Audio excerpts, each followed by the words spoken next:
Panguil Bay Bridge nakatabang sa pagpalambo sa turismo sa Misamis Occidental sa malapan ni Governor Wominal si Glenn Ray Ruluna. Alang sa report.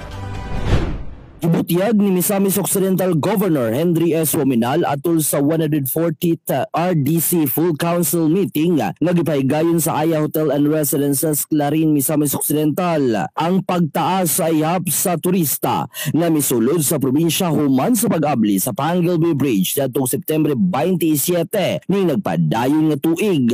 Ang maong tulay giinagurahan na uban ni Presidente Ferdinand Bongbong Marcos Jr. Matud pa ni Gobernador Wominal adunay 216% na pagtaas sa iyap sa mga turista sulod sa unang semana gikan sa pag-abli sa tulay. Diin nagadawat og 2,119 ka mga bisita, halos triple kumpara sa 670 lamang nga weekend visitors sa wala pa mag-abli ang Panguil Bay Bridge.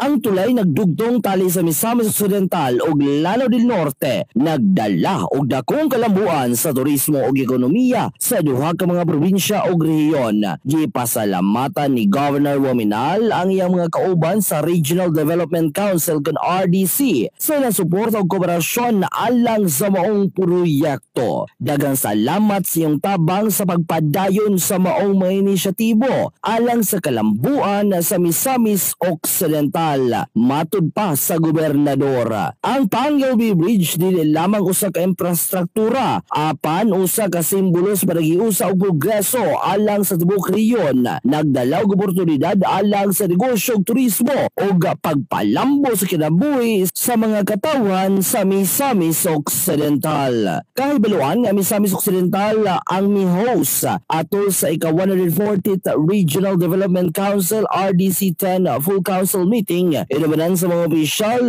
ug mga kadagkuan gikan sa mga ahensya sa Rehiyon 10. Kini usa ka pagpamatuod sa padayon nga suporta sa probinsya sa pagtinabangay uban sa RDC. Kini usa ka pagpamatuod sa padayon nga suporta sa probinsya sa pagtinabangay uban sa RDC aron nga maabot sa tibuok rehiyon ug masiguro ang usa ka integrated, thriving ug resilient Mindanao. Alang sa Ozames Survey, kini si Glenn Ray Ruluna. Salamat Glenn.